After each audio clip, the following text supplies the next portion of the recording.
Hey guys, welcome back. I'm Jeb Smith, real estate broker here in Southern California. And today we're going to discuss the difference between a down payment and closing costs. Now, this conversation comes up quite often with first-time home buyers as they're new to the home buying process. But quite frankly, it's a conversation that I have more often than not with all buyers because most people want to know how much money do I need to come up with in addition to my down payment in order to close the property. Well, that's what we're going to discuss today. We're going to discuss what a down payment is, how much you might need if you're looking to buy a house, depending on what type of loan you're going to do, as well as closing costs.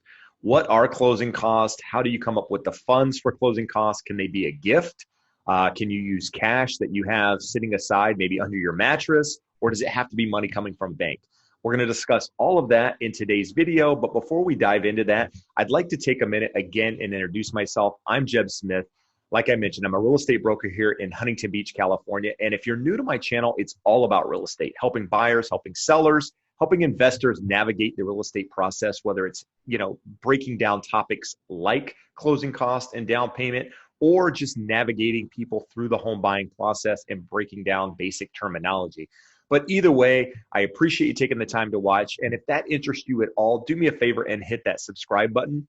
I also encourage you to leave me a comment. If you have questions about something I mentioned in the video, something you don't understand, leave it below. I'm happy to address it. And maybe there's another video I can do on that topic as well to help you understand that side of the process. But we're going to start today by talking about down payment because this is what most people are familiar with when buying a house. They want to know how much money do I have to have down as a down payment in order to purchase a property. And now that's all going to depend on what type of loan that you're going to do. Now, there are essentially three different types of loans that I'm going to go over today where we talk about down payments. One is going to be more associated with first-time home buyers, and that is an FHA loan. So this loan is something that's done through HUD down when buying a house, and that amount is 3.5%. So if we're talking California prices, for example, your entry-level homes out here in California are somewhere around $500,000. And so if we're gonna use the 3.5% for $500,000, and that down payment at 3.5% would be $17,500. Now, that is essentially your down payment. In addition to that down payment, you are going to have closing costs when buying a property. We're going to get into those in a minute, but a lot of people believe that the down payment is all they need to buy a house. And in some cases, that may be correct, but more often than not, you are going to have closing cost. You're going to have money to pay that closing cost when closing on the property, whether it's paid by you, whether it comes from a gift, or you get to, get the seller to pay that amount. And we're going to discuss how to do that in a little bit more detail as we get into the video on closing costs. But our second type of loan would be a conventional purchase. And that is a loan where you are putting a minimum of 3% down. You can do conventional now with 3% down. Typically in the past, it was 5% down. So you can get away with 3% up to however much you want down and do a conventional loan. Now, what's the difference between doing a 3% down conventional versus a 3.5% FHA? Why wouldn't you just use conventional because it's 0.5% less down in down payment? Well, there's a couple of reasons, and I'm not going to get into that in this video, but I'll link to a video here where I discuss the benefits of using FHA versus conventional. But essentially, the PMI, the mortgage insurance associated with conventional doing 3% down, is going to be higher than using FHA at 3.5% down. And in addition to that, your ratios, the ability to purchase to qualify more by going with an FHA loan versus a conventional loan. And also the credit score requirements are less with FHA versus conventional. So that's one reason you may use the FHA 3.5% down versus the conventional 3% down. And now when I said you could use 3% up to any amount, what most people hear when buying a property is that they need somewhere around 20% down in order to buy a property. The only reason you need 20% down is so that you can avoid mortgage insurance, PMI. That is the insurance that the lender puts on the loan that you pay, whether you're paying it through your rate, a higher rate, or you're paying it in addition to your mortgage payment every month in order to insure the lender against default. They put this up there because when you put less than 20% down, essentially you're a higher risk than someone putting 20% or more down. Therefore, they insure the loan with that PMI. And so that would be your second type of loan with regards to down payment. So again, if we're talking conventional loans, if you were to put 5% down on $500,000, that's $25,000 that you would need down. If you were to put 10% down, that would be $50,000. If you were to put 20% down, that would be $100,000. And if you're an investor buying a property and doing conventional loans, you can get away with 20% down, but essentially the rate improves considerably when putting 25% down. And so you might put $125,000 down, which is 25% when buying a property as an investment and using a conventional loan. Now, the third type of loan that we're going to talk about today is a VA loan. Now, VA loans are a little bit different. They don't require a down payment. You can actually buy a property at 100% financing using a VA loan. And how do you qualify for a VA loan? Well, you have to be a veteran. You have to be somebody that has served in some branch of the military, and that is one of the benefits of serving, is that you get those benefits and you're able to purchase a home at 100% financing. Now, I'm not going to get into the details of what a VA loan is in this video, but I will link to it here so that you can check that out if you have any interest. So those are the three types of loans that essentially are the most common out there. You also have USDA loans, you have Ginnie Mae, Freddie Mac, and they all fall, Freddie Mac, and it falls under conventional. So I'm not going to get into a lot of detail on that. But where do the down payments come from, right? So can you get a gift from a family member? Well, when using FHA, VA, Fannie Mae, or Freddie Mac, the down payment can come from a gift. So you can get a gift from a parent, from a family member, from anyone. It just has to be a gift. And they have to be able to source those funds.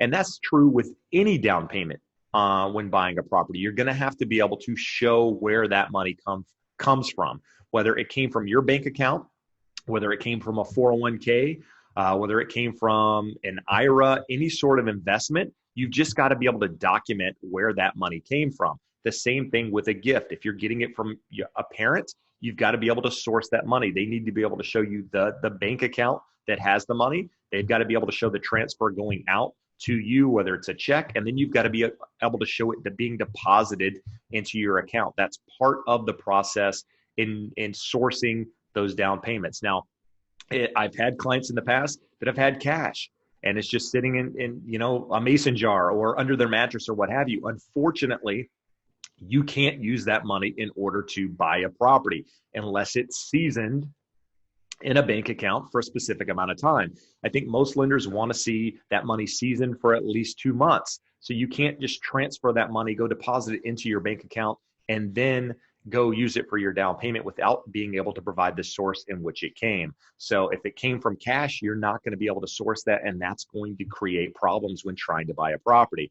Now, there's a lot more I could get into detail here about down payments and the sourcing and all of that, but I think that's enough information there to give you an idea of what the down payment is. Now, one thing to keep in mind, when you buy a property, there is something called an escrow deposit, earnest money, it may be called. And that is a good faith deposit that you put up on the contract that allows, that shows the seller good faith. And that's money you're going to deposit into an escrow account or with title, depending on which state you're in, as to show good faith and that you're serious about buying the property. That amount of money in the state of California, that amount is somewhere between 1% and 3% in most cases. We're going to use 3% for the example that we're discussing now. So on a $500,000 property, that would be a $15,000 earnest money deposit that you would be putting down up front. That money comes out of the amount that you have to come in with total at closing. So if you're coming into closing and say you were doing a 5% down payment, that's $25,000. Well, if you've already put $15,000 in as your earnest money, you've only got to come up with the additional $10,000 plus any closing costs that may be required on that purchase. So the down payment is the remainder of what's left out of the earnest money and any additional closing costs that may be required. So I wanted to point that out because that comes up as a question quite often when people are putting earnest money down. Does that reflect in my deposit, so on and so forth. So that's the answer to that. Now let's go on and talk about closing costs. What are closing costs? Now, closing costs aren't necessarily affiliated with your real estate agent. Now, there are costs that are affiliated with the purchase of the property, and those costs are title and escrow charges. In most cases, that's what you're paying up front, but you're also going to have lender charges. These are fees that your lender, your mortgage person, is charging you in order to do the loan. And these costs come up, and they're in a document that would be provided to you up front when going through the application process with your lender. There is a document that they have to provide to you that gives you an idea of this cost that you would be required to pay at closing. Now, that's in addition to your down payment. Now, in most cases, lenders estimate those costs somewhere between 3% and 4%, depending on where you are. And so on a $500,000 purchase, you might have closing costs upwards of $15,000 in addition to your down payment. Now, they can be less, they can be more, depending on where you are, but let's take a minute and break down some of those costs to give you an idea of what is included in those fees. Points: if you're paying your lender any origination charges, that is a fee that may be something that you have to be paid at closing. They may charge you a processing fee, some sort of fee in order to process the loan. You might have lender fees. So a lot of mortgage brokers out there submit their loans to banks in order to do them. They broker the loans out to banks. There might be some sort of fee with that lender in addition to the fees that your mortgage broker is charging. Now, I'm not going to go through each of these fees. I'm just giving you an idea. You're also going to have title fees. You're going to have escrow fees. If you've decided to impound your taxes and insurance, that means if you've decided to include your insurance, your property insurance, and your property taxes every month in your mortgage payment. So when you make your mortgage payment, those are paid as well. Then they've got to impound those taxes and insurance. And depending on which month you close on in that year, depends on how many months you have to impound. And so those impounds could be upwards of 5-6 months of property taxes. They require you to pay a full year of your homeowner's insurance up front. So that's where all of these fees come from when buying a property. And now, again, as I mentioned, when going through the pre-approval process and talking to your lender, once you go into escrow, your lender should be able to, actually they should be able to provide this before, but they should be able to provide you a very accurate estimate of the fees that you would be required to pay in addition to your down payment when going through that process. So keep in mind, these funds also have to be sourced, whether it's coming out of your bank account, whether it's, through your checking, savings, an IRA, 401k, or coming as a gift. We've got to be able to document this income. It cannot be paid in cash, and you've got to be able to provide a paper trail as to where that money what originated from. So keep that in mind when buying a property. Now, there is a way to also have those funds, those closing costs, paid for by the seller. Now, your down payment can't be paid by the seller. A lot of people ask, can I finance the cost of my repairs into the loan? No, in most cases you can't. FHA does allow you to do that. In a 203K and an FHA 203K loan, you can finance the cost of your repairs into the loan, but most loans don't allow you to do that. And that's a whole different video as well. But with regards to having the seller pay your closing costs, that is something that needs to be negotiated upfront as part of the original contract. Now, in some cases, your closing costs, depending on the price of your property and the amount, some lenders ask for, here in California, somewhere between 1% and 3% to be paid by the seller with regards to closing costs. And that, again, is something that we put in the original purchase agreement when buying a property. So it's negotiated upfront so that the seller and the buyer both know that, what will be paid. And so in the case that you can, that you're buying a $500,000 property, maybe you're asking for the seller to give you $10,000 on top of that purchase price towards closing cost. Well, that money, assuming they agree to it, will allow you to use that $10,000 towards closing costs. Now, what happens if you have more than $10,000 in closing costs? Well, then you would be required to pay the difference. What happens if you have less than $10,000 in closing costs? Well, you don't get a refund back of that amount of money. You can't get more money out of the transaction than you put into it. I don't want to go through an example on this because it's kind of difficult to understand. So if you have questions, reach out to me directly. I'm happy to put something in writing for you to understand that process and how much you could actually get back in that scenario. But your agent or your lender might be able to explain it in better detail as well. It's a convoluted example to be able to provide via video without real life examples and me just making up numbers on the fly. But I hope that is helpful in understanding the difference between closing costs and a down payment, what is required of both, and that you need more money than just the down payment, right? And just the closing costs. You know, banks want to see that you do have funds in the bank. You've got to be able to show reserves in some cases, that you have additional money outside of the down payment and the closing costs, so that they're comfortable lending you money. Even if it's coming from a gift, all of that money, they still want to see that you have some funds in reserve. So just keep in mind that you can't use 100% of your money in order to buy a property, and pay the down payment and the closing costs. So keep that in mind with buying. But if you do have questions, feel free to reach out to me directly. If you're in another state and you're looking to buy a property, looking to connect with a great agent, you can reach out to me for that as well. I'm happy to connect you with a professional in whatever area you're looking. I network with a lot of top-end professionals across the country, and I'm happy to make that introduction.